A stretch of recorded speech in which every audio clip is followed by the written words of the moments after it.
The Japanese have always been good at creating something obscure, scary and frightening. The Ring, The Grudge, anime, talking toilets. Well done, you did a great job. The difference in cultural perception is superimposed on the works, which were designed to frighten anyway, and they have a double effect on viewers outside of the land of the rising sun. We will not delve directly into the history of gaming horror as such. There were scary games on Sega, in Nintendo, and even earlier. But of course, the real rise of the genre occurred in the 90s, with the release of Alone in the Dark, which was the first game to demonstrate a fully polygonal character running around pre-rendered locations. Now it seems a little outdated, but back then it was a breakthrough. The positions of the genre was strengthened by the bestseller Resident Evil, released by Capcom in 1996, which further developed the ideas of Alone in the Dark and became the gold standard of the survival horror genre, selling millions of copies and greatly enriching the publisher. Where there was enrichment involved, Konami couldn't pass by, and without much hesitation, its bosses decided that they needed to create their own horror franchise with Blackjack and Fog. Well, no one was thinking about the Fog back then. At the head of the project, they placed a very young Keihiro Toyama, who had previously worked on a fully 3D game about Olympic sports. The success of that game greatly impressed the bosses, so they decided to appoint 26-year-old Toyama as the head of development for a new game that didn't even have a name yet. Toyama was very excited about the appointment, though he had no idea where to start or how to even lead his own team, which was already beginning to form. But it's fair to say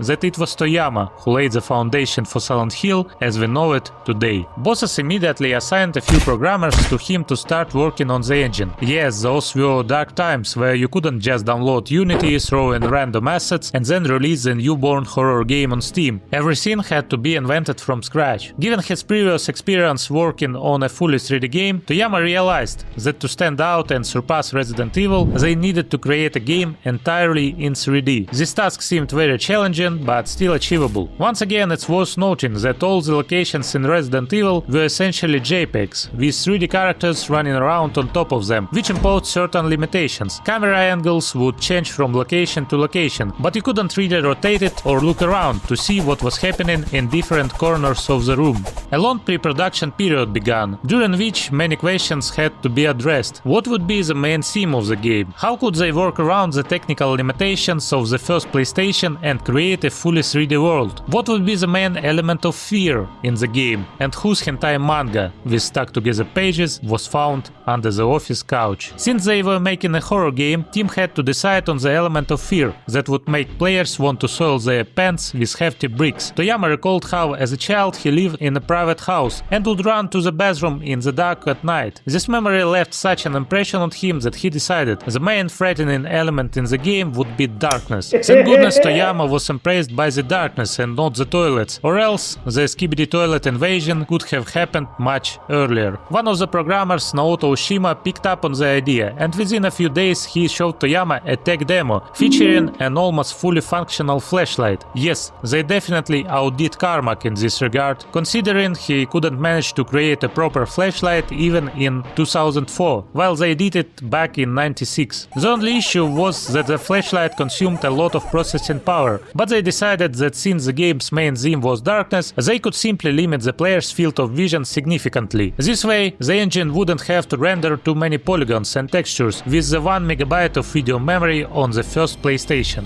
Toyama continued to ponder the storyline, and to gather inspiration he watched various horror movies and read books. Western authors' books were quite popular in Japan at the time, and after reading works by Dean Koontz and Robert McCammon, Toyama found himself most inspired by Stephen King's novella The Mist. Many are probably familiar with it from the movie adaptation, though I recommend reading the novella itself. It's short, but one of King's best. Ironically, The Mist would later serve as one of the inspirations for the game Half-Life. However, in Half-Life they borrowed many from theme of experiments in a secret research facility, leaving the folk and horror elements to Silent Hill. Stephen King clearly had a significant influence on game creators, but it's not surprising, given how popular he was as a writer. Another source of inspiration for Toyama was the film Shadow over Innsmouth, or rather a Japanese adaptation of the story by another master of horror, H.P. Lovecraft. It also featured a small town consumed by darkness, horrors, Cthulhu relief,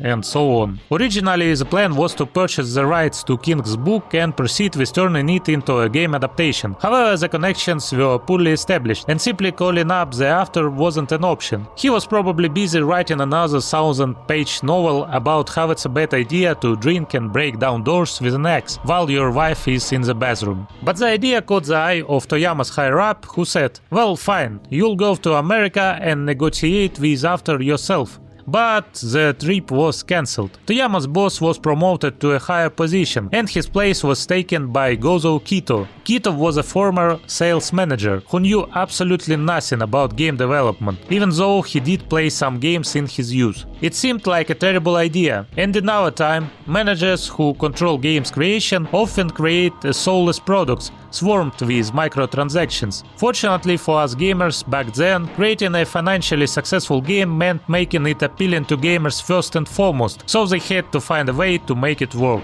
Gozo decided to cancel the trip to America. Also, the inspiration didn't disappear, and some of the elements Toyama had envisioned earlier remained in the final version of the game. Inspiration in general was drawn from everywhere. For example, the game was initially going to be called Incubator, possibly in honor of the game's final boss, but they ultimately decided to go with a softer and more mysterious title, Silent Hill. One of the team members was from a place called Shizuka Oka, which roughly translates to Silent Hill. As the time went by, the team had grown to about 10 people, and also each of them was an interesting character in their own right. We won't dwell on each one. However, a significant addition to the team was Masahiro Ito, a young graduate of a prestigious art university. Masahiro grew up in a poor family, and according to his own recollections, he even had to pick up half-empty paint cans left behind by wealthier students during his university days. But the guy was extremely talented, and when Toyama saw his work, he couldn't hide his amazement. You can judge Masahiro's talent for yourself, although you likely already appreciated it, since he worked on the original quadrilogy up until Silent Hill 4, and also were involved in development of the remake. Even though most people know and respect Masahiro Ito for designing monsters, including the iconic Pyramid Head, in the first Silent Hill he mainly worked on creating environments. For example, the Midwich Elementary School is his work. Interestingly, the school was inspired by a school in movie Kindergarten Cop. You see some reference on it here and there. The developers were also heavily inspired by the film Jacob's Ladder. If you haven't seen it, I highly recommend watching it. In terms of atmosphere, the movie is probably as close to the game as you can get, and it will come up as a reference multiple times in series history. Besides Jacob's Ladder, Ito was also a big fan of the movie Hellraiser and, surprisingly, BDSM. You can easily see this influence in his work, where various creatures are often restricted in their movements with use of cages, bondage, and so on. The overall art direction of the game was also heavily inspired by the works of artist Francis Bacon, which is pretty noticeable too. It's quite amusing that the game, loved for its distinctively Japanese quirkiness, is also deeply influenced by Western pop culture. However, American developers, as seen with Silent Hill 5 and following games, somehow couldn't capture the same atmosphere. It's a shame. The development of the game was in full swing. Of course, the developers faced many problems during the process. The biggest challenge were with 3D technology, which was still new and uncharted at the time. Carmack had just released his 3D game Quake, and there was no standard approach to creating 3D worlds yet. Questions like how to make textures, how to model, how the engine should handle open spaces, and so on were all still being figured out. The hardest part was creating a town that would closely resemble a quiet little American town. Konami was mainly targeting Western audiences, who would be excited to see familiar places and would happily exchange their dollars for game discs. Everyone understood that the more realistic the game looked, the more fear it would instill in players, and that's exactly what the team aimed for. Toyama recalls wanting to break away from cliches where superheroes, soldiers, and similar cool guys and girls fight terrifying monsters. He wanted an ordinary person to face the unknown, so that everyone could imagine imagined themselves in the shoes of Harry Mason, the game's protagonist. Takayoshi Sato, another artist, played a huge role in the visual design of the game. He worked on the CGI cutscenes, or rather full motion video, FMV, as they were called back then. Yes, Konami decided to take the hard route and make the cutscenes fully 3D, unlike Resident Evil, which mainly used live-action footage with a low-budget movie vibe, though it had some 3D scenes too. But the thing is, gamers were already tired of live-action footage by that time. Anyone could hire a few random people off the street, dress them up in funny clothes, and have them run around in front of a camera. There were even entire games where you watched a movie and occasionally choose what would happen next, with the outcome depending on your choice. And 3D was highly valued at the time, and these 3D faces from another reality greatly impacted how gamers perceived the game. According to interviews and development stories, this young man essentially created all the videos on his own. He also designed all the in-game characters, including Harry, the main protagonist. Normally you'd start with 2D concept art and then create models from it, but no concept art from that period has survived. It seems Sato decided to skip the concept phase and went straight to modeling. For example, the concept art for Silent Hill 2 has been preserved quite well. Sato managed his time well, because those 10 minutes of high quality 3D content took him about 3 years of almost continuous work. If you don't understand how that's possible, try creating a couple of characters, some environments, animating and rendering them from scratch on modern computer without tutorials. You'll be unpleasantly surprised. Given how slow even the top workstations were back then, it's clear that the effort was monumental. Fortunately, by the time work began on Silent Hill 2, he had assistants and started creating concept art. For the first game they wanted to give him at least a couple of helpers, but Sato refused, wanting to prove he could do it all by himself, and because of some Japanese working traditions. Even during the game's promotion, Toyama's efforts didn't go unnoticed and were highly appreciated by gamers. In May 1998, Silent Hill was featured at E3. The competition for the PlayStation at the time was pretty fierce. Metal Gear Solid, Final Fantasy, Crash Bandicoot, Zelda, all well-known franchises. But the small booth for Silent Hill still drew players in, thanks to the new and exciting cutscenes that played non-stop on the screen. Nearby, the marketing manager was explaining the game's premise and highlighting the amazing lighting effects awaiting players who bought Silent Hill.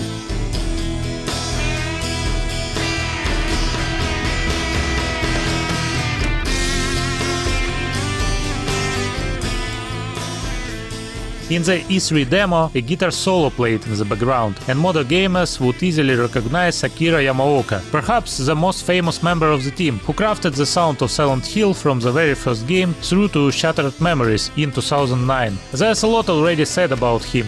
But briefly, Akira didn't train as a musician but as a designer. One day, while working with a 3D program, he discovered music software, tried it out, and thought it was much more exciting for him. He joined Konami in 1993 and immediately asked to be part of the Silent Hill project when he heard about it, believing he was the only one who could handle such a project. And he was right. Akira's soundtrack ranged from the sound of your neighbors banging on pipes to lyrical rock, but every track perfectly fits the game. Personally, Silent Hill music was probably the only game soundtrack on my playlist, at least in the days when I still had playlists and wanted to listen to music. Akira could create music for a scene or event even before the animation was done. He would have a rough idea of the mood he needed to convey to the player. Sometimes Yamaoka would go out for a walk at night, listening to the sounds of the city, and then try to recreate those sounds in game. If he had wandered around my neighborhood, the soundtrack for Silent Hill would have been very interesting.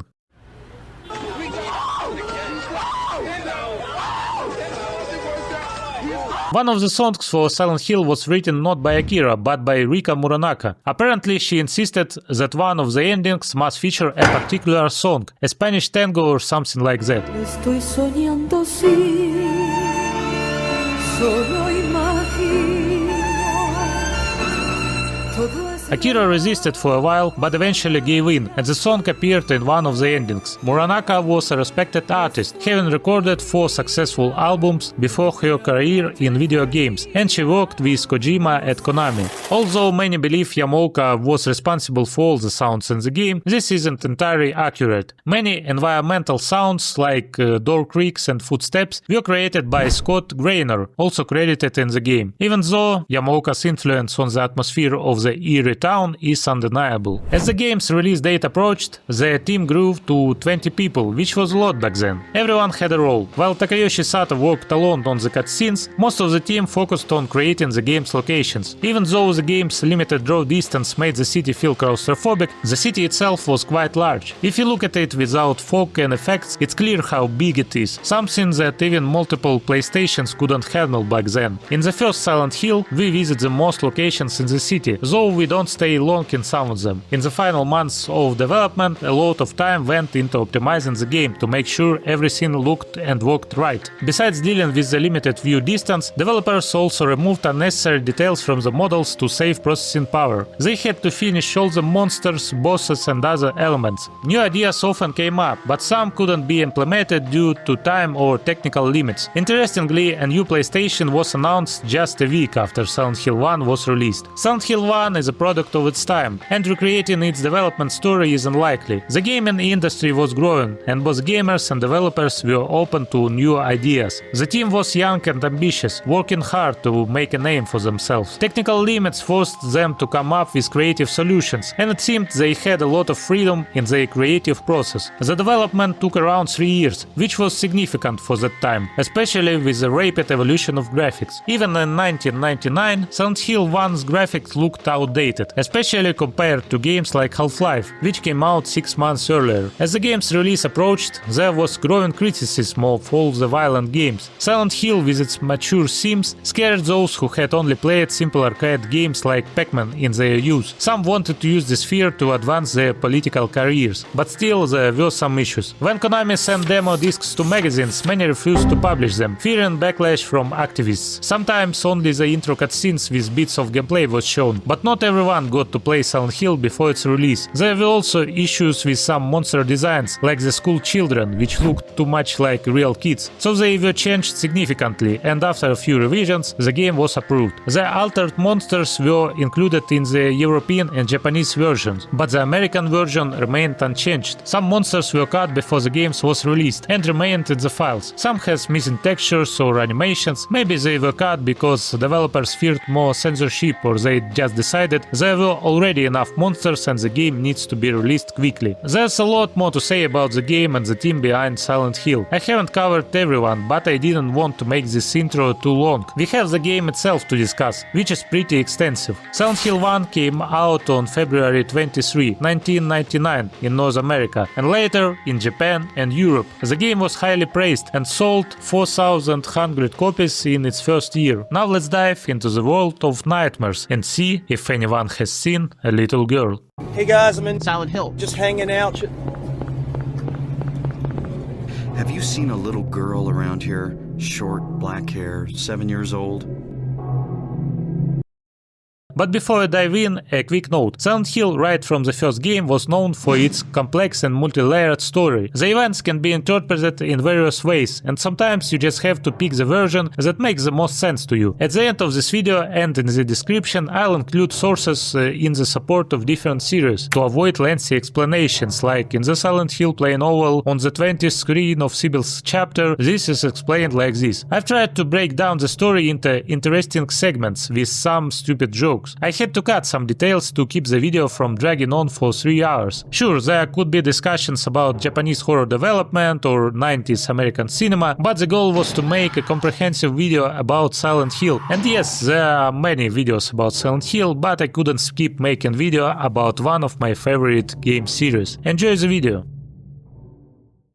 One major drawback of the game is its age. It was released near the end of PS1 era. While it pushed the PS1 3D graphics to its limits, it still looks quite dated. I had to use an emulator for this video. Using a real PS1 might have added a bit of nostalgic charm, but modern emulators make things much more convenient. Although my emulator did mess up the recording, so I had to record the game once more. I won't go into the details of how to play it here, but if you are interested in the best way to run Silent Hill 1 on a PC, you can subscribe to my Patreon page, link in the description below, and you'll get early access to the videos and access to Discord, where I'll answer all your questions and will post a detailed guide about how to launch the game. I aimed for a mostly vanilla look, only using a widescreen fix, because I don't like watching square videos on widescreen monitors. Otherwise, I left the software rendering as it is and didn't add any extra fixes. And you might ask, bruh, why should I look at this ugly blocky graphics that resemble Lara Croft's bust with no anti-aliasing and a screen smeared with diarrhea when I could be enjoying all the modern technology? And my answer is, I believe that removing the PS1's texture warping and adding anti-aliasing would make the game look cleaner, but not necessarily better. The nostalgic effect for those who played Silent Hill 1 in their youth would be lost. Also, the grainy graphics help enhance the dreamlike quality of the game, which the developers intended. So yeah, enjoy it as it is. The game starts with a series of somewhat disconnected FMV sequences, whose full meaning becomes clear only by the end of the game. The main character, Harry Mason, is driving to Silent Hill with his daughter Cheryl, who wanted to go there for some unexplained reason, and Harry was happy to make his daughter happy. A police motorcycle overtakes them, but Harry sees a strange silhouette on the road, tries to go around it, and crashes the car. When Harry wakes up in the morning, he finds that Cheryl is missing. This is where the game begins. Harry sees a vague silhouette of his daughter in the distance and follows it into the fog-covered town. Interestingly, Harry was initially going to be named Humbert, after the protagonist of the book Lolita, but thankfully they avoided this reference, because Humbert running around the city after the little girl could have led to inappropriate associations. There's also snow, and though we don't know the exact season of the game events, it's definitely not winter, judging by the characters' clothing. Many people influenced by the Silent Hill film think it's ash, but in game it's snow. No coal mines here. As Harry follows the girl, he ends up in a dark alley, where things get increasingly sinister. Blood, guts and other scary things scattered around. As we navigate in through cinematic camera angles, it gets dark, and Harry has to use a lighter to illuminate his way and show off the game's lighting system. The environment grows more ominous, as siren wails in the distance, and Harry encounters various frightening sights. But there's no time to dwell on the horrors, because a couple of hideous little monsters suddenly appear and viciously attack Harry. Well, Silent Hill is full of minions, but the allusion to a good old Slavic gobstop in the alley is pretty clear here. In the end, Harry falls and is engulfed by a darkness. Our hero wakes up in a typical American diner, clearly inspired by Twin Peaks. He is greeted with surprise by a police officer, Sybil Bennett, who had previously passed Harry on the road and now wants to know what happened to him. Harry himself isn't sure and quickly shifts the conversation to what interests him. Have you seen a little girl? Just turned 7 last month, short, black hair. My daughter.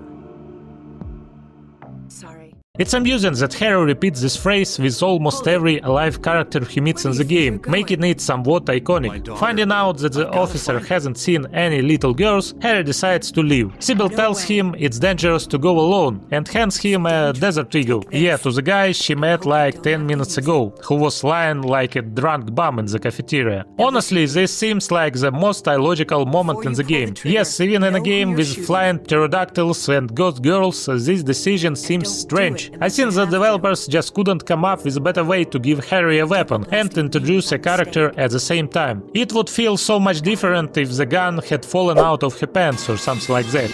Sybil leaves to get backup and Harry stays behind to loot the diner. First he grabs a health potion, then notices a small notebook lying on a table. Since Harry is a writer, his creative nature takes over and he decides to write down what's happening to him, hoping someone might read it in the future. It's amusing that these notes actually come in handy in the third game, but that's a bit ahead of us. For now, the notebook serves as a save point. Though you can save anywhere in an emulator, I tried not to overuse this feature. Nearby, Harry finds a flashlight, a map, and later a knife and another health potion. He carefully stuffs this into his pockets, preparing for his journey. By the way, if you don't grab the loot, you won't be able to leave the diner. Also, the bright red radio on the table might catch your attention, but Harry decides that listening to music isn't the best idea right now and heads outside. But guess what? A big-ass pterodactyl crashing into the diner and starts attacking Harry. By the time you figure out the controls and get the gun ready, he might bite your head off. But eventually the enemy is defeated and Harry decides to take the radio, since it's handy for warning about monsters. In reality,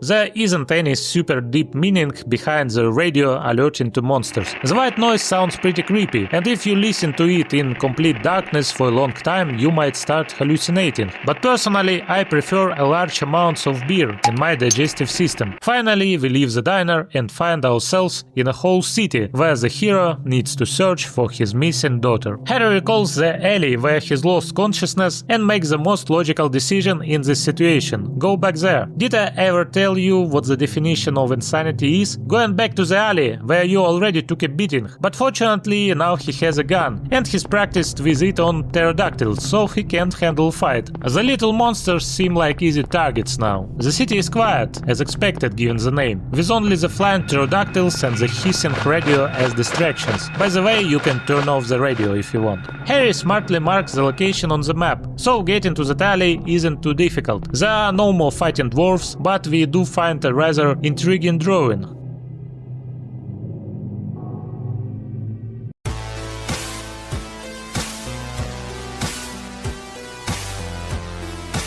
Actually, it's an old drawing of Cheryl's. There's also a piece of a steel pipe lying around. Grab it. You never know when you might need to do some plumbing work or give someone a good whack. And the most important find is a note saying to school. So Cheryl is at the school, and that's where we'll head. It might seem like the girl is just wandering around the city leaving notes, as some poor gaming journalists have assumed, but it's much more complicated than that. Yes, while the city is large and open, the game almost always directs you where to go and marks important locations on the map. You can take a step to the side and look for ammo or health items lying in an alley, or even enter some buildings where supplies can be found. But generally, you can survive without them, though not exploring the city will affect your chances of a good ending. But there are limitations. On the way to the school you encounter a cliff, meaning you can't get to the school directly. Fortunately, the camera provides a good angle, revealing a note near the cliff that directs you to a doghouse on Levine Street. Early on, the game roughly nudges you in the right direction with these notes, but running around the city helps players get immersed in the atmosphere and get used to the controls and camera. Sure, you might expect a nasty dog to jump out at any moment, but the city is quite straightforward, so you don't bump into walls often. If it's really scary to you, you can just imagine that someone just smokes some double apple hookah nearby. And yes, back to the references. Almost every street in Silent Hill is a nod to a writer or a notable figure. Even on the map of this part of the city, someone not particularly interested in literature might recognize the names Bradbury and Bachman, Stephen King's pseudonym by the way. The developers were clearly obsessed with King, and according to the lore, Silent Hill is located in Maine, the writer's home state, where most of his novel's events take place. Although this information about the state was only revealed in the fourth game. So let's mark down Levine Street, which is a reference to Ira Levine, the author of the very popular horror novel Rosemary's Baby, and let's head there. There's something in the doghouse, but the dogs are not allowing us to take it. This is where the pipe we found earlier comes in handy. By the way, there's a funny meme about this spot, old but gold, and it's still funny. The real nightmare of Silent Hill is its combat system, and hitting a dog that's running around is pretty tough, especially since you don't want to waste ammo. And now on your screen you are probably seeing the main reason why I prefer to play Silent Hill on medium difficulty. In the doghouse we find a key that fortunately unlocks the house across the street, so we go inside. There we discover various goodies and a door locked with 3 locks. It becomes clear that we can't just walk into the school, we need to figure out how to open this door. Anyway, thankfully there's a map nearby that shows the location of all the keys. We find one in a mailbox literally on the edge of the world, the second is in a police car, and the third near a basketball hoop. No idea what happened there. Maybe someone was shooting 3-pointers and had a hemorrhoid burst. We run back to the door and unlock all the locks. And here's the catch. As soon as we step out the other side of the door, it instantly becomes dark and creepy. Sure, it was scary before, but at least it wasn't dark. Now it's boss, which is quite unsettling. Thankfully, we brought a flashlight. But our goal remains the same. Get to the school, and it's not far now. At this point, the game feels like a typical survival horror game with no particular depth. But just wait, there's more to come. The game actually takes its time to hit us with a critical mass of story, and I'll have to wait a bit as well before revealing everything.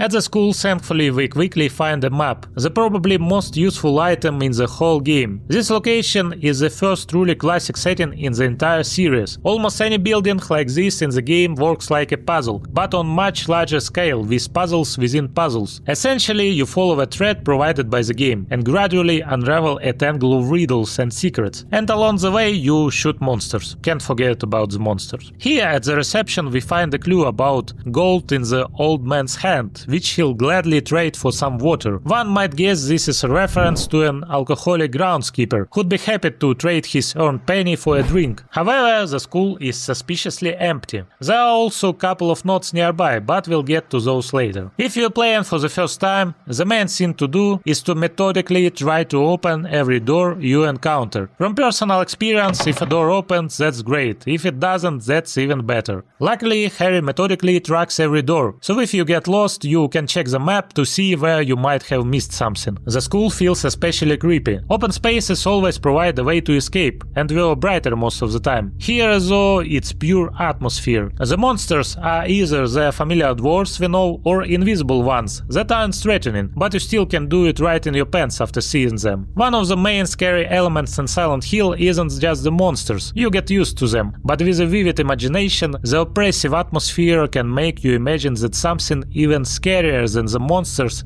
is waiting ahead. Yet you still want to move forward because even though it's frightening, it's also so intriguing. Like all horror games, Silent Hill is primarily for those with a good imagination. I'm sure some players might just wander around the corridors shooting monsters and say, "It's not scary, man, no one's jumping out or yelling at the screen." As Toyama recalls, after the game was nearly finished, he was worried it might not be particularly scary, especially for the American audience. But after a few beta testers seemingly shoved him their pants after playing Silent Hill, he felt reassured. Also, at this point, you kind of forget that you are playing a game where one character had fewer polygons than an apple in Starfield. It's one of those games where you really understand that graphics don't matter. Of course, if you look closely, everything looks very old, but most of the time you don't want to be picky about it.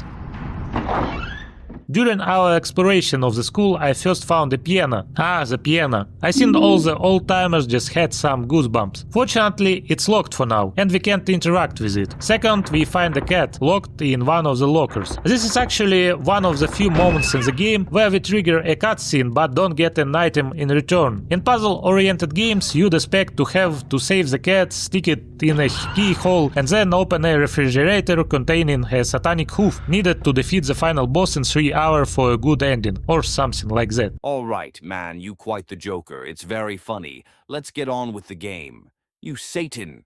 Anyway, finally, in one of the classrooms we find a hand clutching something, and we remember the mysterious note. We pour one of the chemicals we found earlier on it. Most interactions with quest items work like this. Item combination is not included in the first game. For our actions, we get a gold medallion. Remembering the clock in the schoolyard with a slot of roughly that size, we place it there. Now we need to find a silver medallion. Thankfully, recalling the notes at the start of the school, we realize that the piano has now unlocked. Oh, the piano. Even if you Google something like Silent Hill 1 puzzle, Google will probably point out, "Piano puzzle? Can't figure out this shit, huh?" Actually, looking at this puzzle, I imagine how painful it must have been for kids who had a PlayStation in their youth and reached this point. It wasn't that hard to get there, and even an inexperienced gamer from the early 2000s could have figured it out in a day or two. But most likely many either switched to other games or went out to find a walkthrough, which, given the limited internet availability in my country back then, wasn't easy to find. The puzzle is truly frustrating. I'm announcing it on YouTube, even though it's solvable. Okay, so here's puzzle text. First flew the greedy pelican, eager for the reward, white wings flailing. Then came a silent dove, flying beyond the pelican, as far as he could. A raven flies in, flying higher than the dove, just to show he can. A swan glides in to find a peaceful spot, next to another bird. Finally, out comes a crow, coming quickly to a stop, yawning and then napping. Who will show the way? Who will be the key? Who will lead to the silver reward? So here's the whole puzzle. At the piano you can press any highlighted keys. Some of them will produce the correct sound, while others seems to be non-functional. I'll press all the keys in order for you.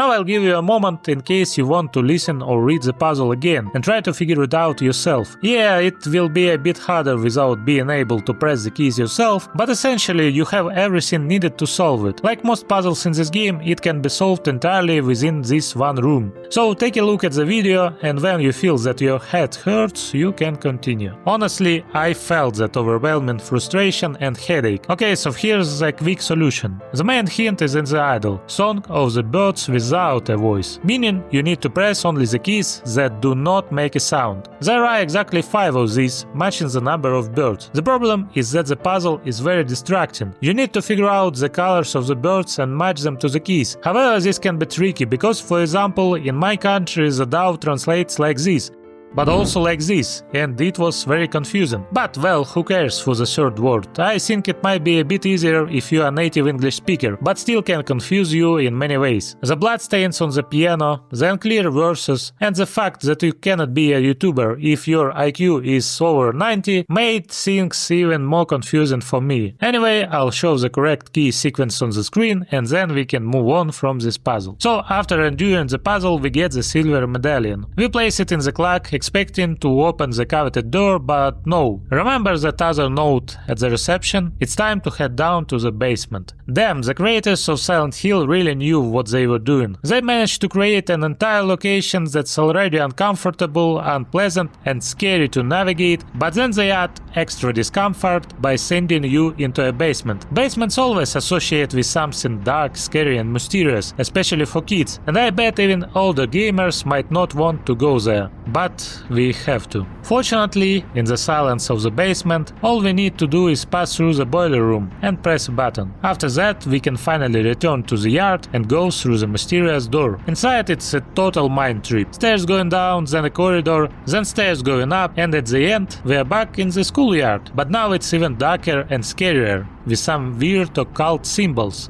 drawn on the ground. Inside, everything is rusted, the floor is grated, and cockroaches are crawling everywhere. It's like Harry has ended up in my fridge. Luckily, the map remains relatively the same, and using it we find a horrifying hanging man in the restroom, next to which lies a shotgun. We hang with him a little, but let's just take shotgun and go explore other rooms. In one of the rooms, a phone is ringing, and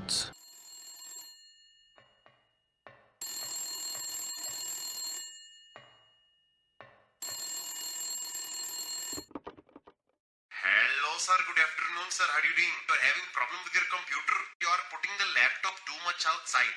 well, actually someone is screaming, "Daddy, daddy, help me!" But it's unclear what to do, who to help, where should we help. Fortunately, in this strange parallel world, there's still some logic to the rooms, and the scheme of entering each room in order still works perfectly. In the room, where there was previously a cat in the closet, we find this.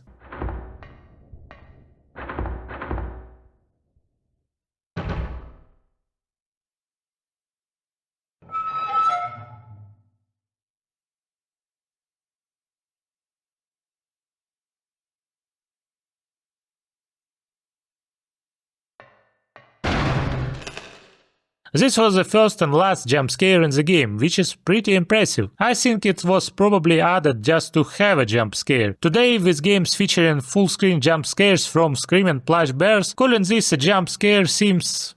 what? Games with screaming plush bears are out of style? So, what is popular now?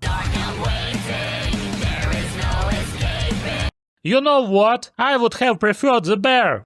Anyway, we get the library key, and there we find a very important article. At first glance it might seem like ordinary rambling, but in the context of the game it means a lot, as do almost any notes we find here. It says that negative emotions like fear, worry or stress manifest into external energy with physical effects. Nightmares have, in some cases, been shown to trigger them. However, such phenomena do not appear to happen to just anyone, although it's not clear why adolescents, especially girls, are prone to such occurrences. Given the events happening around us, it suggests that this note is here for a reason. There's likely a girl who suffered from intense fear or stress stress and is now somehow influencing the world around her. Let's remember the silhouette Harry saw on the road was female, and we can start to piece together what's happening. Of course, when it's first time you see this note, it's not easy to make these connections, but we have to start push the story forward. Nearby you can also find a story about Hunter and the lizard, where the brave hunter shot the lizard right in its mouth and defeated it that way. We'll keep that in mind, though it's not clear yet whether this means we'll actually need to shoot someone in the mouth or if it's just another metaphor. It's like with Robocop, you know? I always thought, yeah, he's metal, but you can shoot him right in the mouth. Oh well.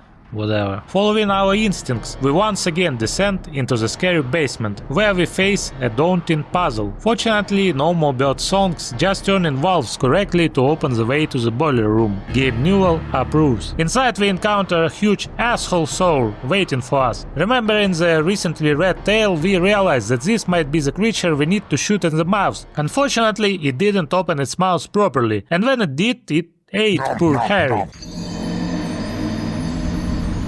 But on the second attempt, I showed him who's the boss of this basement, and skillfully used the shotgun to kick his ass, or mouse, or whatever it is. As a reward, we see a brief cutscene where a girl disappears, and the boiler room seems to brighten up. It's as if we've removed some kind of haunting and are able to return, right? Possibly return from the haunting of that very girl. Our suspicions are confirmed when Harry finds himself back in the boiler room, not understanding how he got there. It's like he just woke up and what we saw was nothing more than a hallucination or nightmare. Even though things still don't look very normal, the rusty walls and hanging corpses were extremely unwelcoming. And now it's like being a guest who hasn't been kicked out yet, but the host is already looking at the clock. Suddenly we hear a church bell. Since there aren't many churches within reach, we mark the church on the map and run toward it. While running, let's talk a bit about graphics. In fact, horror games in the style of the original PlayStation suddenly became very popular some time ago. I don't know why or why exactly now. My suspicion is that everybody was tired of 2D pixels since the Steam Greenlight days and playing low poly graphics too, but stylized old console graphics now sounds aristocratic and, let's say, intriguing. But creating it with modern Blender and a few brain cells is not hard at all. See, even I can do it. So the trend is present, and you can find games in a similar style to the original Silent Hill on Steam pretty easily. The quality might be questionable, but you can find a few gems here and there. Alright, we run to the church and we see a cutscene with a new character, Dahlia Gillespie. Her sweet face caused my game to crash, so I had to restart. Dahlia speaks in riddles, but from her speech we understand that she was expecting us and knows we are here for the girl. She then gives us a mysterious artifact, the Flaros, and says it's the only thing that can defeat the darkness of the other world or something like that. After that she leaves. Meanwhile, check out this White Harry. This is what happens if you don't install the widescreen patch or eat too much McDonald's.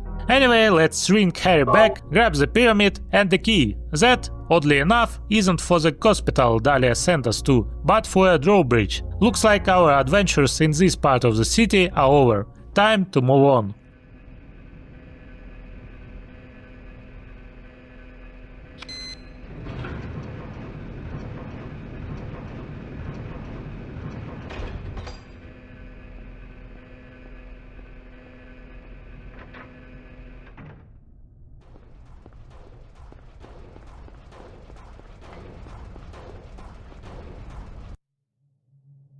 The hospital greets us with absolute silence. I have to admire Silent Hill once again, and said that, to me, the pauses between full-on nightmare and moderate nightmare are masterfully handled. The game could theoretically have kept the entire 6 hours of gameplay like the Cursed School, with Akira Yamaoka banging on pipes non-stop, dwarfs around every corner and bird puzzles, but players would likely get used to it quickly and be more annoyed by the constant darkness and noise rather than frightened. However, when you suddenly enter a quiet, calm place after a sequence of scares, you relax and are glad for the break, but you also clearly understand that the nightmare isn't over and could return at any moment. Achieving this balance isn't easy. The anticipation of terror turns out to be scarier than the terror itself, especially when you don't know the rules of the game and what to expect. Anyway, in the hospital we almost immediately find Dr. Michael Kaufman, or is it Hyman, if you look closely and know a few facts about him. The doctor tells us that he works at the hospital, which makes sense. I'd be surprised if he said he is a construction site worker. He mentions that he took a nap,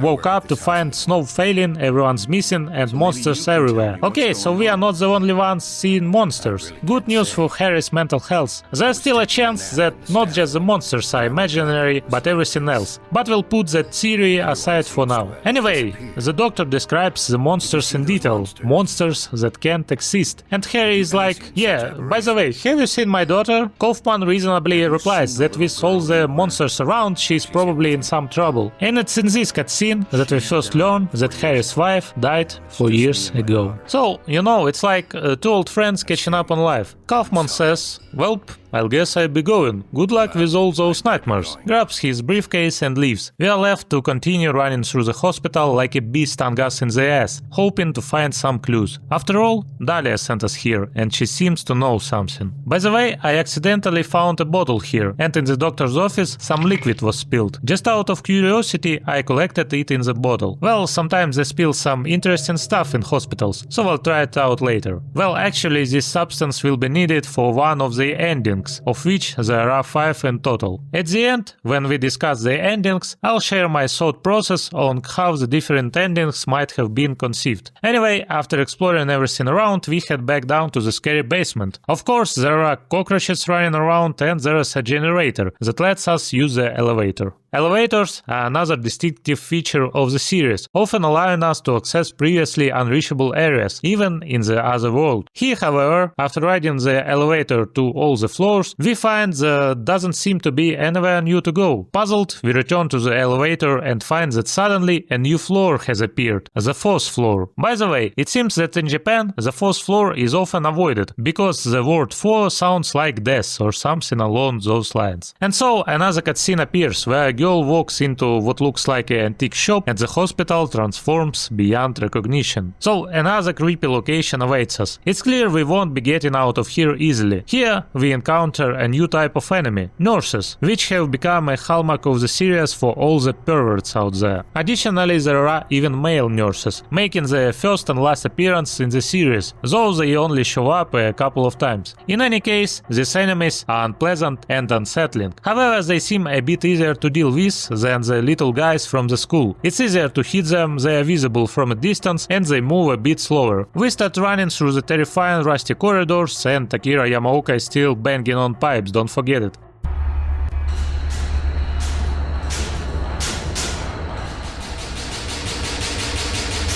And find some plates with clear references to Alice in Wonderland. By the way, a few words about gameplay. There are no visual interface indicators on the screen to preserve the sacred immersion in gameplay. If you want to check Harry's status, you need to press a special button to open a menu that shows his health based on the colors surrounding Harry's smiling face. Red means bad, green means good, yellow means okay. That's basically it. Healing is done with pills, first aid kits or ampoules. The latter are very rare. I usually found a maximum of 2 through the game. They heal you fully and also I think give you some continuous health regen. And like a true gamer, I kept the ampoules in my inventory until the end without using them. On normal difficulty, Silent Hill does not lack first aid kits and ammo, but on hard mode it's better to scavenge everything you can. So yeah, if you try to take down every pterodactyl on the street, after taking a few painful bites from them, you might have some issues. But if you avoid battles occasionally and try to take down enemies at close range, you shouldn't have much trouble. For example, it's not that easy to take down a nurse with a basic pipe. It has almost no stopping power and the nurse keeps coming at you with her knife. However, the pickaxe we'll find later has a powerful knockback effect and can deal with nurses effectively one at a time. In the hospital we solve a few minor puzzles, like giving a bag of blood to some invincible tentacles lying on the floor to get a plate from the wall. I do that shit every day when trying to grab a drink from my fridge. After we warm up our brains with these mini puzzles, it's time for the mega puzzle. As usual, there's a note on the wall that seems like complete nonsense at the first glance, and a door with a mechanism, where 4 colored plates are already inserted, and we need to insert the remaining 4 plates we found scattered around the hospital. This puzzle is actually much easier than the previous one. I won't bore you with the full solution, just know that the note has 8 lines, each representing a color, and you need to guess these colors. The only problem I had was that the reference point for the lines doesn't start from the top left stone, but from middle top one, like a clock. This threw me off for a while, but fortunately I figured it out and spent, let me check,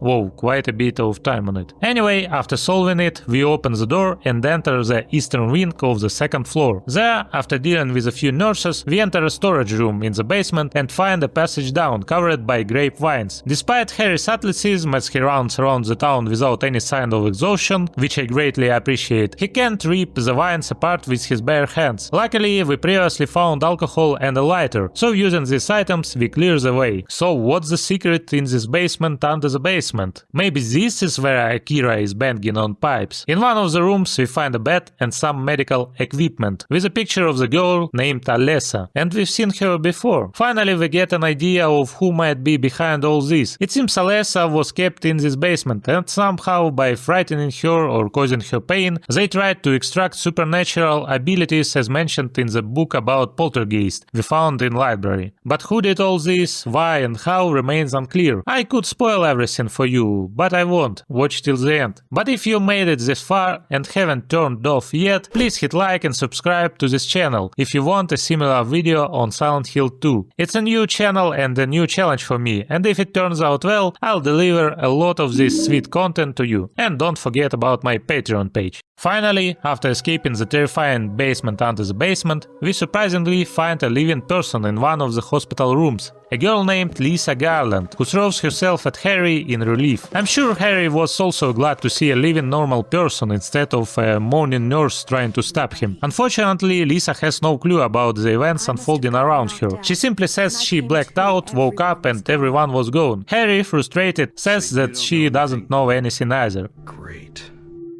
He mentions that it all feels like a nightmare, and Lisa agrees. But of course, Harry can't resist asking her about the strange basement under the basement. Lisa says she has no idea what Harry is talking about, but as soon as he starts explaining, an alarm sounds, and Harry finds himself back in the normal world. What's wrong? Harry? Harry, let me help you. I put normal in quotes for a reason, because by now most viewers should realize that a city with pterodactyls flying around and dead dogs with pits everywhere and other bizarre stuff can hardly be called normal. In this world Lisa is nowhere to be found, but our old friend Dahlia Gillespie, the evil old lady from the church, appears. Harry demands an explanation, but she only says that darkness is consuming the city and only Harry can stop it. She suggests Harry to head to another church located in an antique shop. Interestingly, the shop isn't marked on the map, so I wandered around the town a bit, trying to find it.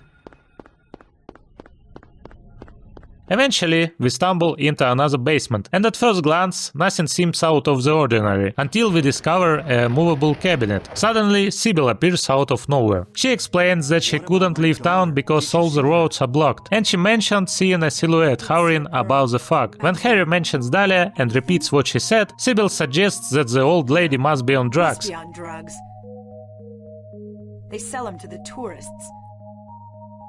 Hinting at a drug problem in the town that attracts many junkie tourists. This suggests that Sybil hasn't seen any monsters or experienced the nightmare dark version of the town. Also, a quick note, there's a visual novel called Silent Hill Play Novel, which explains on the characters and is supposedly canon, but I'm not quite sure. It reveals that Sybil did see the strange creatures inhabiting the town, but didn't give them much thought. Or maybe it's not really canon, it's not something I won't delve into too much, especially since it was only released on the Game Boy Advance. Harry is determined to enter the hole in the wall. Sybil offers to go instead, but he insists. The guy just can't resist crawling into holes, subject that will expand later in the series. After this, Harry mentions the dark world he's been in, and says it feels like a nightmare. He explains that when he tries to remember his experience there, his mind seems to block out the memories, although he does recall important moments like meeting Lisa. It's like a dream, where we might forget most events, but key moments stick with us. This suggests that during the nightmare the fear is somewhat dulled, and instead of trying to escape as quickly as possible, the protagonist follows the logical flow of the dream, solving bizarre puzzles and shooting monsters that are likely just creatures of his imagination. It's all a blur, like some kind of hallucination, Harry says. Sybil responds that she has no idea what he's talking about and assumes he's just tired. The next scene sheds more light on how this all works. Harry eventually enters the mysterious hall and finds something resembling an altar, likely the church Dahlia mentioned earlier. There's a hatchet hanging on the wall which we take, but other than that there's not much of interest here. However, as soon as Harry heads for the exit, the flames on the altar flare up and everything around him darkens. We then see Sybil worried about Harry entering the room after him, but it's empty. Harry couldn't have left and the altar's fire is extinguished, leading us to another conclusion. When someone is pulled into the nightmare world, they simply disappear from the normal world. Remember, normal is in quotes here, so it's not just that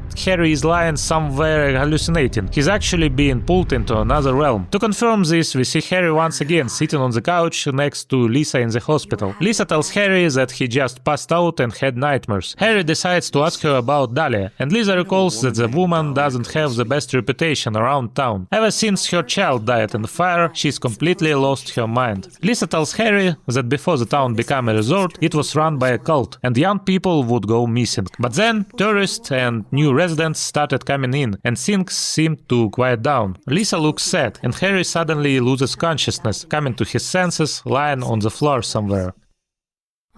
I'm sorry. I'm rambling. I'll shut up.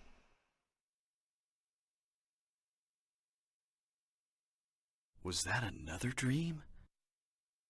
Harry starts thinking that maybe everything happening is just in his imagination, like he's actually still sitting in his car, unconscious and tripping out. It's a thought that crosses the mind of pretty much anyone who's ever played Silent Hill. The only lead Harry has is from Sybil. She mentioned seeing a little girl heading towards the lake, so Harry decides to go there. But the roads are blocked. Maybe Lisa knows the way. Harry has to run back at the hospital, especially since he wakes up in the antique shop again. Only this time Sybil's gone. And when Harry steps outside, he realizes that the darkness has swallowed up the entire town. The place is filled with rusted metal and grates, and the monsters seem to have gotten more aggressive and numerous. At this point, it's smart to turn off your flashlight and try to run without it most of the time. It's terrifying, but the light will attract the monsters, who'll be all over you, trying to choke or take a bite out of you. Without the light, your chances of surviving go up. And you can't just head straight to the hospital, so along the way you have to stop by the mall. That's where you suddenly see Cheryl on a TV screen saying, "Dad, come get me out of here, this place sucks." No chance to buy some clothes on a discount, and as soon as you step on one of the grates, you suddenly fall down. Yeah, Earthworm Jim really changed towards the summer. The second boss is a bit tougher than the first, but if you haven't wasted your shotgun shells, it's not too hard to take down. The worm just slithers around and you have to get up close at the right moments and unload your shots. Sometimes it might spit acid, but that shouldn't be a big issue. You can also pick up the most powerful weapon in a standard playthrough, the rifle. Fun fact, the first time I played the game I totally forgot about this and ran out of the boss area after beating the boss. That's old school games for you. The rifle isn't essential for beating the game, but it makes taking down future bosses easier. Plus, it's kind of a bummer to find ammo and wonder what's it for if you don't have the gun. Our goal hasn't changed, which of course is the last place anyone would want to return to, but we still need to talk to Lisa. Lisa is really happy to see Harry, and he asks her how he can get to the lake. Lisa remembers there are underground tunnels or sewers near the elementary school that might lead there. Lisa really doesn't want to be left alone, so Harry offers to take her with him. Luckily for Harry, the developers decided not to add a companion feature, and it's time to ramp up the drama a bit. So Lisa suddenly admits that she feels like she can't leave this place, says he'll come back for her once he finds his daughter. At this point you can poke around and find that the road to the school is blocked. Fortunately, you come across a very suspicious ladder leading to the roof, where you encounter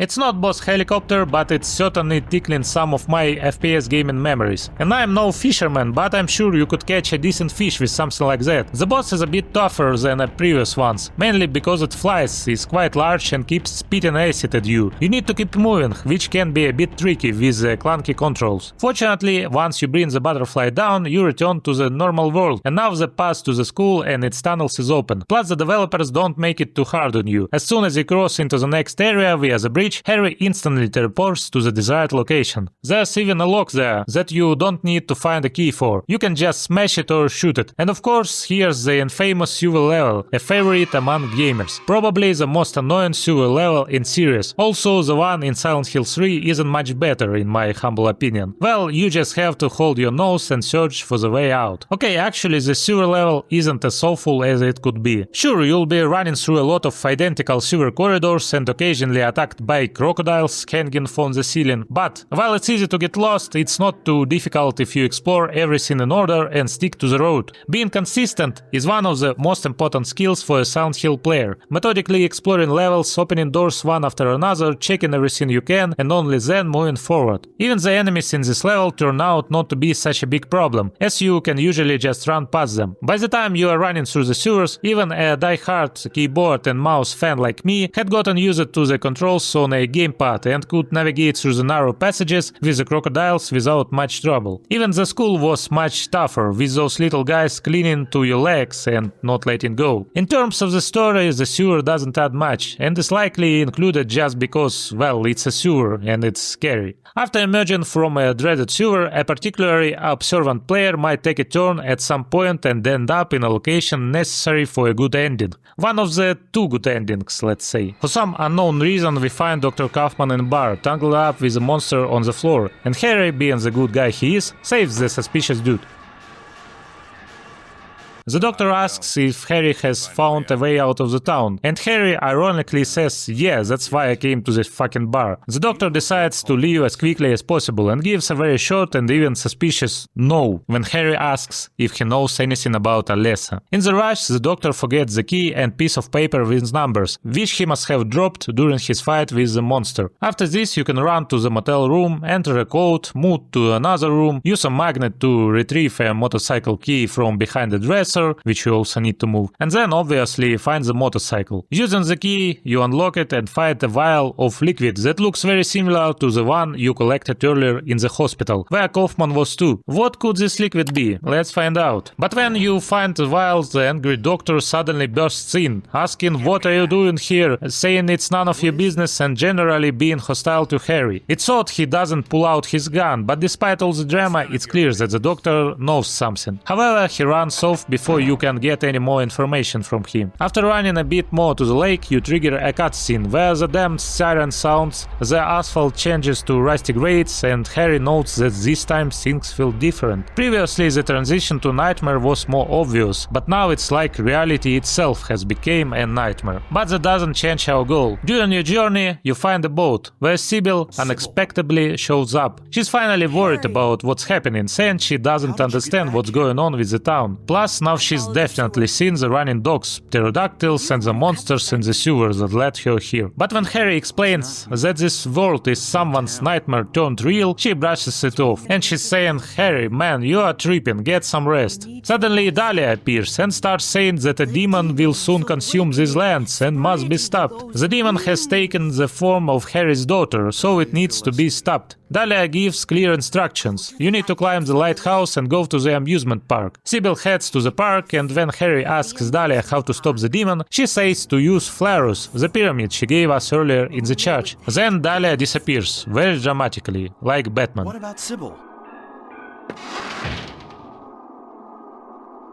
Fortunately, the lighthouse isn't too far. This part of the game after the hospital is quite fast-paced. Suddenly, the plot moves forward like a speeding train, with lots of cutscenes and other content. Also, the developers could have added a couple more large puzzle-filled locations. They added some dynamics to the game. Even though you still need to use your brain cells a little, the game doesn't stand still. At the top of the stylish lighthouse staircase, you find not Willem Dafoe, but the symbol of Samael, according to Dahlia's stories, and Alessa, who disappears immediately. But despite the fact that the location seems perfect for a boss fight, nothing happens, and we need to return to the boat. However, Sybil hasn't returned, and our hero realizes she is probably in trouble, and he needs to save her. So you have to go back down into the sewer, and while Harry descends, you learn that Sybil has been knocked out somewhere in the amusement park.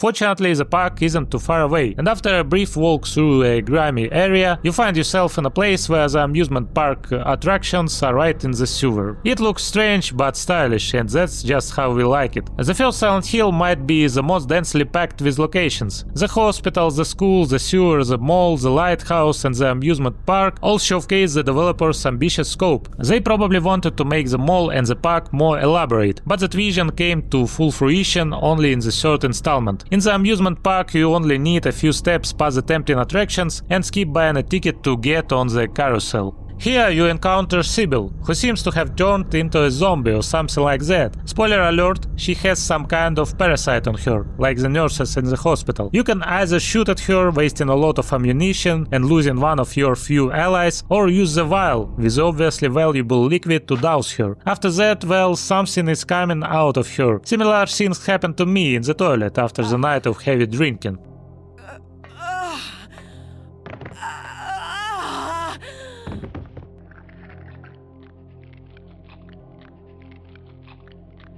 Sybil now no longer doubts in Harry's previous statements. Sybil just asks Harry about his daughter. Harry recounts how he and his wife found Cheryl on the side of the road. His wife was ill, so why not to take child who appeared out of nowhere? We saw this scene in one of the early cutscenes. The key takeaway here is that Harry realizes there must be a connection between the town and Cheryl. Suddenly, Alessa appears and Harry asks her to release Cheryl. But Alessa isn't in the mood for negotiations, so she uses a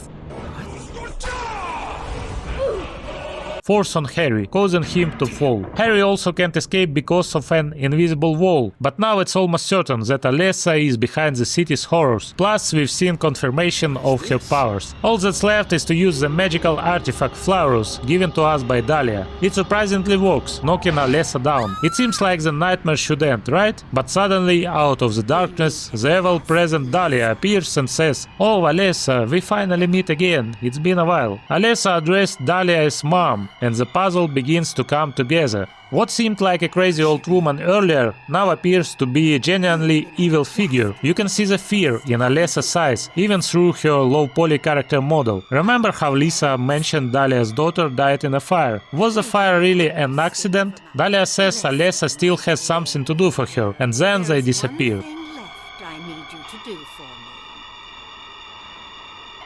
No! Get away from me! Bad girl. Everything is ready. Let's go home.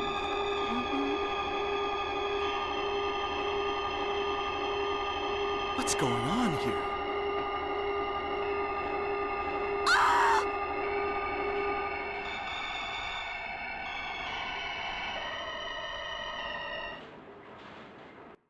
You suddenly find yourself back in the hospital with Lisa. It seems like Harry might have been sleeping on the couch all this time and just woke up from a nightmare. It appears that in the normal world, the body disappears when transitioning to the nightmare version, as seen in the room with the altar in Dahlia's antique shop. In the nightmare version, the body always remained here. It's a bit strange though, since after Harry last saw Lisa in the hospital, he left. It's unlikely Lisa ran all the way to the amusement park, grabbed Harry and brought him back to the hospital.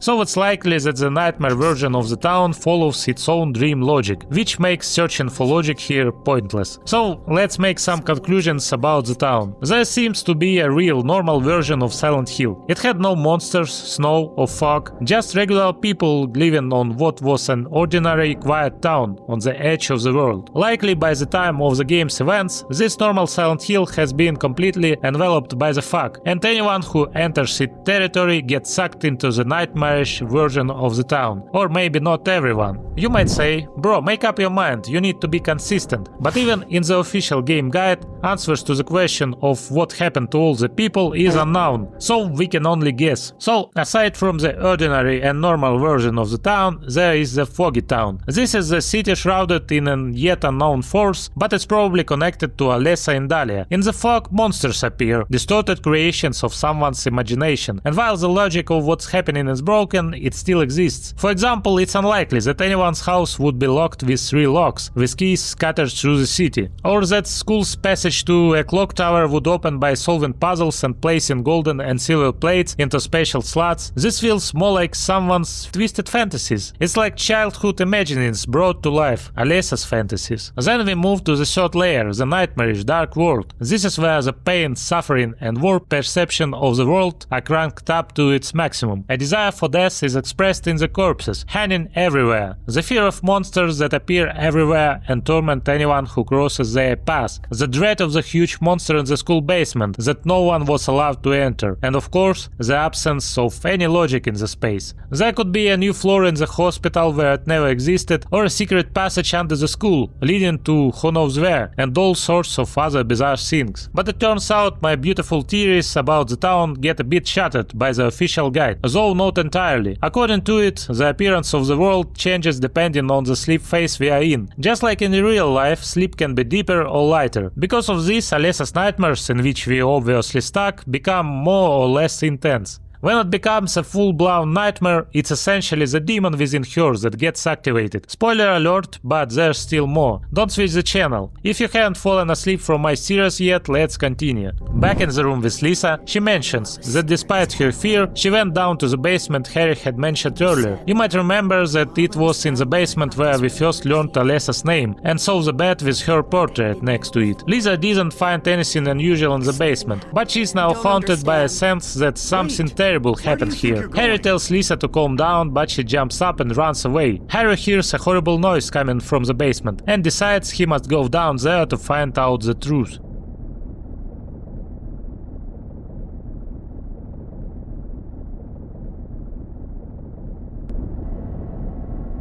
The elevator opens before him and takes him to a place labeled Nowhere in the save files. Gameplay-wise, this is the last major location in the game, the most challenging and confusing. And here's a fun fact for you: there's no map for this location. It's a classic example of old-school game design, where the developers clearly didn't care whether players would struggle or not. They designed it this way, so that's how it is. I have mixed feeling about this location. On one hand, it's really drawn out, it requires finding a ton of items and unlocking many doors. On the other hand, considering that the bosses aren't that difficult, you can think of this location as one big boss that doesn't drain your health point, but rather your brain cells. When I played this location a couple of years ago, I ended up hopelessly lost. I spent over an hour wandering around, not understanding where to go or what to do, going in and out of the same doors and generally suffering. This was after playing for around 5 hours and having not played the game in a while. Now I mentally prepared myself to possibly draw a map on paper, but decided to tackle the location carefully and methodically, and it turned out to be not so difficult after all. Yes, you can still get lost, but if you go through each door, keep track on where you've been, and move forward, it's manageable. But overall, I rank this level as one of the toughest in the series. We won't dive into every puzzle detail like unscrewing a plug to find a key or using pliers to get a key from a faucet. What's much more interesting is narrative perspective of this location, and there's a lot to discuss there. After solving a few puzzles, we find the ever-present Lisa in one of the rooms, going through a kind of catharsis.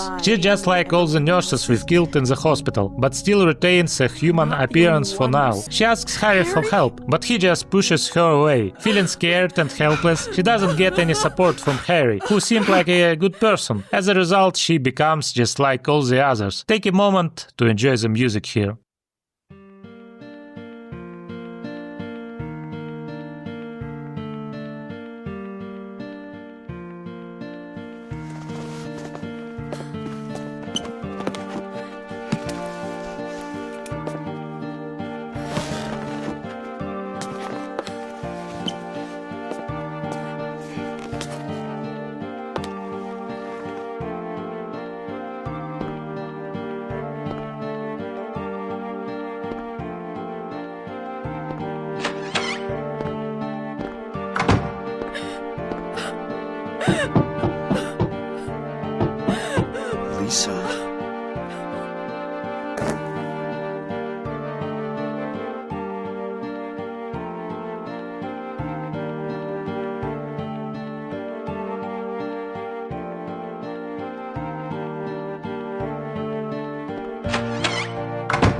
That scene is definitely the saddest in the first game, and it's real shock the first time you see it. Lisa seems completely innocent, but that didn't save her. After the scene, if you go back to Lisa's room, you'll find a diary that's crucial for the story. In it, Lisa writes that she wants to stop caring for a patient with horrific wounds, but the patient is still alive. It's clear she's talking about Alessa. It looks like Lisa was considering quitting the hospital, but then something started happening to her. She began seeing insects everywhere, and the sink seemed to be leaking blood instead of water. The diary ends with a plea for help and mention of needing certain drugs. The important part is the mention of the drug. It seems that after leaving the hospital, Lisa stopped getting her addictive fix, which caused her to start hallucinating. It's possible that the dark influence of the town began affecting her earlier than others, because she was close to Alessa. Perhaps Lisa, who genuinely cared about Alessa, was remembered by Alessa as a real person, which is why she stayed like that in Alessa's nightmare world until the end. Now a few words about the drugs. Don't do drugs, kids. We first hear about them from Sybil. Later, in the police station, which is an optional location, we find a note mentioning a plant called White Claudia, which only grows around Silent Hill. At the hotel where we search for Dr. Kaufman's mysterious bottle, we find a note revealing that the mysterious substance is PTV. There were many mysterious deaths related to PTV. Even the mayor, who was campaigning against it, died. Given that Lisa mentioned a cult controlling the town, and the town isn't that big, it's likely the cult was spreading the substance. Lisa might have been easily manipulated, and the good old Dr. Hyman might have offered her a stress pill, leading to trouble. Interestingly, in the game Silent Hill Origins, which isn't the part of original quadrilogy, there's a scene where the main character finds Lisa and Dr. Kaufman after some obvious intimacy, and in their hotel room there are signs of some substance. So maybe Dr. Kaufman introduced Lisa to PTV for fun, but then manipulated her into caring for Alessa, which Lisa didn't want to do. Another note can be found in the final level, Nowhere. It describes that White Claudia seeds have hallucinogenic effects and were used for religious ceremonies in ancient times. It's easy to guess that cultists were probably using these drugs and seeing hallucinations. Does PTV relate to what's happening? It's quite possible. Maybe they gave it to the burnt Alessa to prevent her from dying from shock. Now let's return to Nowhere. This area is a mashup of all important places for Alessa. For instance, there's a classroom with a lonely desk that has "Go home, thief, drop dead" scratched on it, clearly aimed at the girl. She was bullied, which isn't surprising given her messed up mother. We still don't know much about her mother, but it's hard to believe that a woman who wanders the town talking about an approaching Judgment Day and hides a strange shelter with an axe in her shop's basement was normal. There's another interesting location in the game, a kitchen with a huge fridge that has a sword stuck in it. This is the only place in the game where you can experience what I call a quest death. It's like those old adventure games where making a mistake means instant death. Here, if you don't use the ring you have to lock the fridge, tentacles will pop out and kill Harry as soon as you leave the room.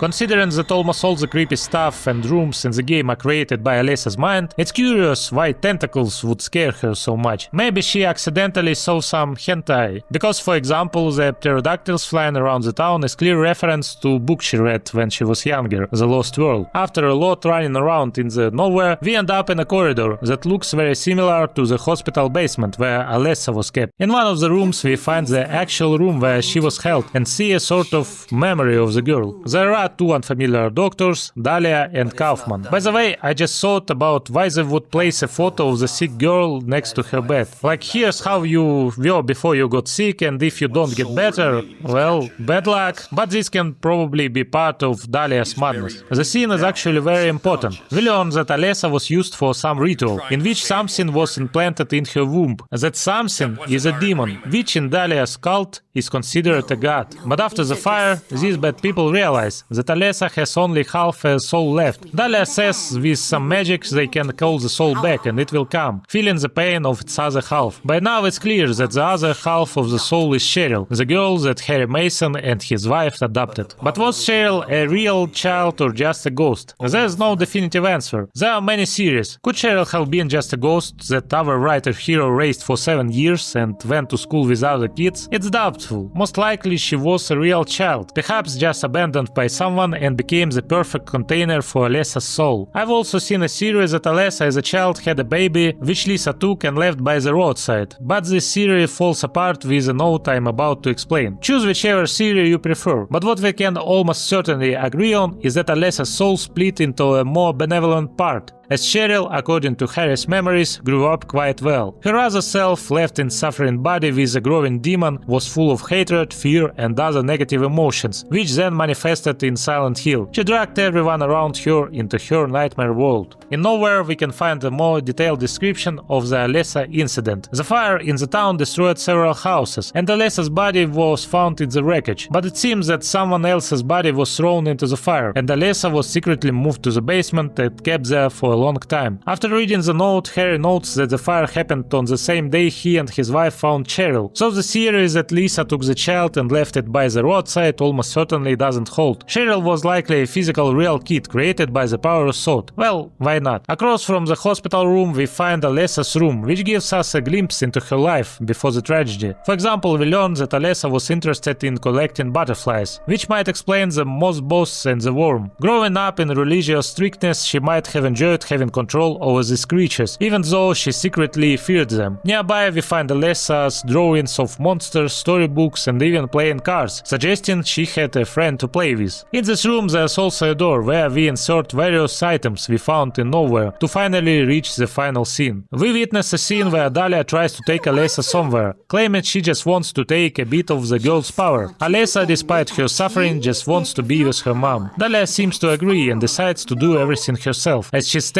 before the maternal womb capable of creating life. We then head downstairs to end it all. Below we see Dahlia, Alessa's apparently dead body wrapped in rags, and suddenly Sybil. The police officer tries to shoot Dahlia, but she's protected by some sort of force field. Dahlia reveals that Alessa was alive for 7 years after that terrible day. 7 years of endless nightmare, which we, through Harry's eyes, have seen firsthand. In this nightmare, a god was being nurtured, waiting for the day it could be born. Dahlia believes that the god's birth will end up all suffering and bring paradise. Instead of Alessa and Cheryl, a glowing entity appears, possibly a god, though it's a bit of stretch.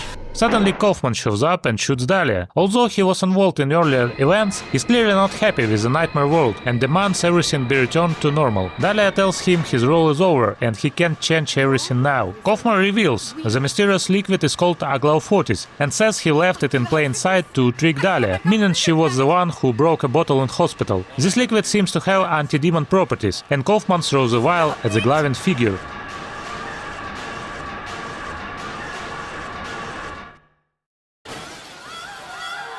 Unfortunately, it doesn't go well, and the figure transforms into something even more horrifying, a demon. You really thought developers would leave us without final boss fight? Get ready for the next battle. Of course we have to face this demon in a boss fight. It immediately rewards Dahlia with a fiery death, but leaves Kaufman and Harry alone. We'll need to deal with the newly emerged demon ourselves. It's a boss fight we've been saving ammo for throughout the game. The fight is standard, but occasionally the boss shoots lightning at Harry, which is especially painful on hard mode, so it's best to keep moving, though that doesn't always save our unlucky writer. In the end, the demon falls, and the glowing figure gives Harry the baby before pointing to a light at the end of the tunnel. Harry, Sybil and Kaufman all head toward it. However, Kaufman isn't as lucky. Lisa reappears from beneath the grates and drags the doctor straight to hell, as it seems.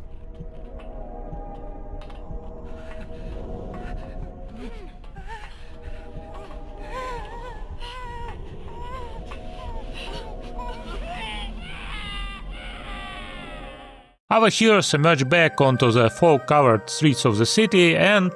the end. After the credits we see a cutscene where Harry and Sybil are looking at the baby, and that's how it wraps up.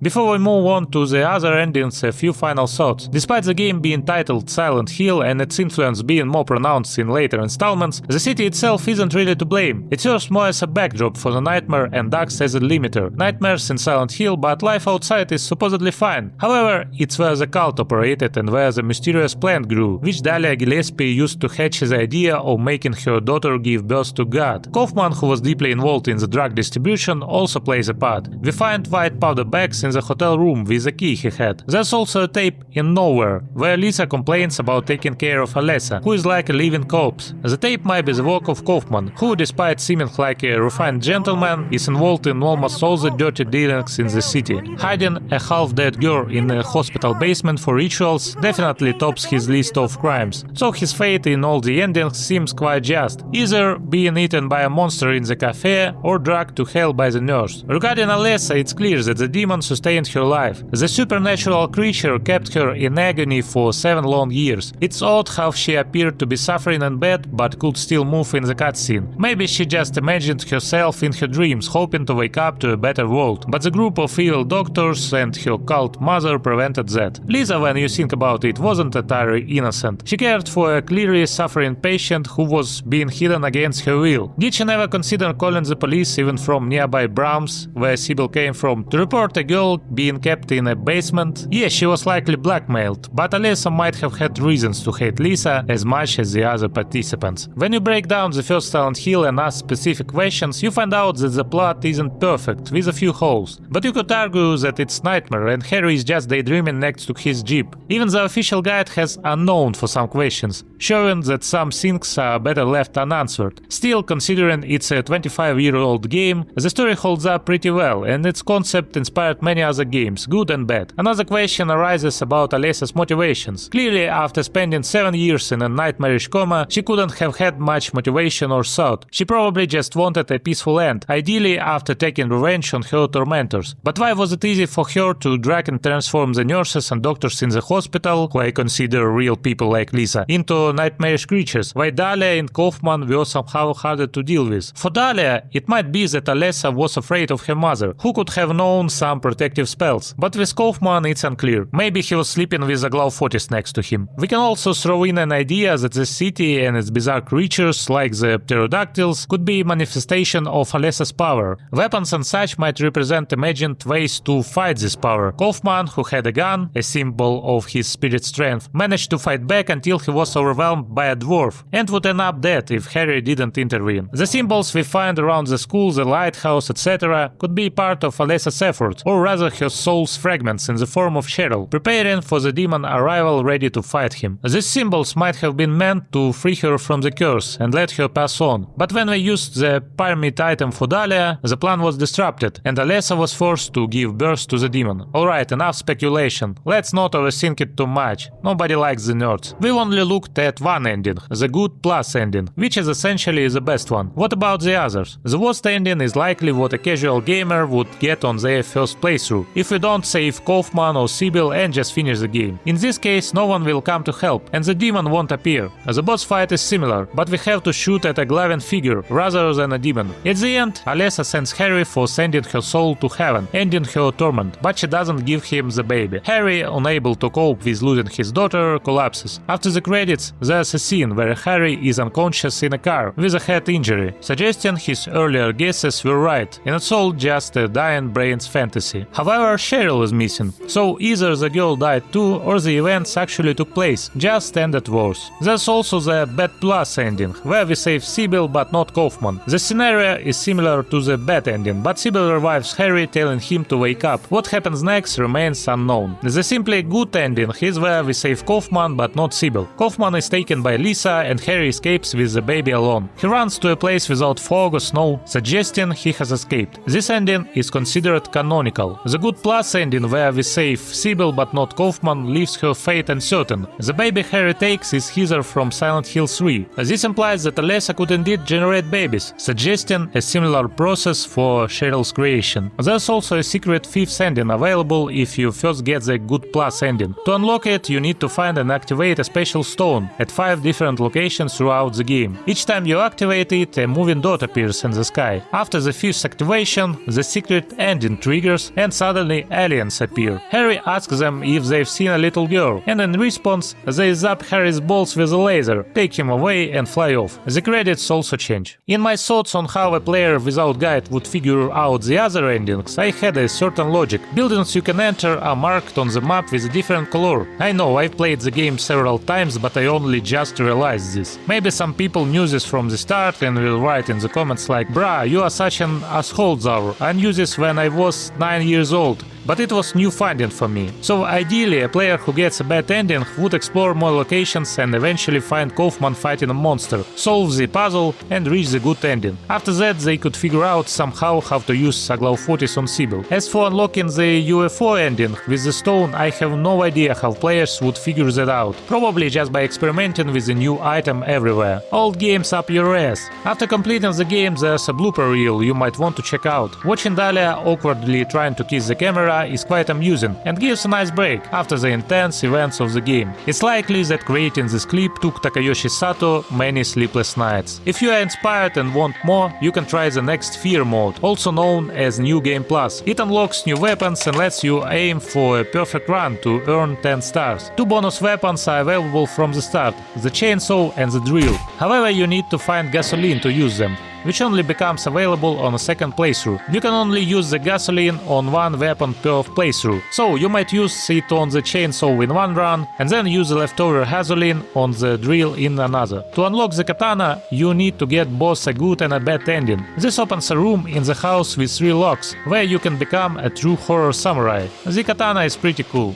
Finally, the Hyper Blaster appears in your inventory if you get the UFO ending. The laser color changes based on your rank. Less than 8 stars give you a red laser, less than 10 gives a yellow laser, and a perfect 10 out of 10 rank gives you a green laser. So what's this rank think about? After finishing the game, you get a score sheet showing how good you were. The most important part is the number of stars you earn. You need a full 10 stars to get the most powerful laser in the game. I'm not turning this into a guide because honestly, I wouldn't spend my life trying to get those stars. Silent Hill is a great game, but replaying it repeatedly just for stars is a special kind of obsession, in a good way. To get 10 stars and the ultimate laser, you need to complete the game at least 5 times on hard mode, aiming for the good plus ending. Make no more than 2 saves and use continue at most once. Finish the game in under 1.5 hours. Kill over 100 monsters with melee attacks and over 100 with firearms, while being very accurate. Collect over 150 items. And you have to do all this in under 1.5 hours, when a normal playthrough takes about 6 hours. Fortunately, you can use the Hyper Blaster and chainsaws, making monsters hunting a bit more fun. But still, facing 200 monsters is daunting. Challenge for real horror nerds. Respect to those who can pull this off. The first game's story surprisingly continues in the third part. The second game, released before the third, is one of the best games ever in my opinion, and represents the peak of Team Silent's creativity. What happened to Team Silent though? Did they celebrate the success and immediately start working on the second game?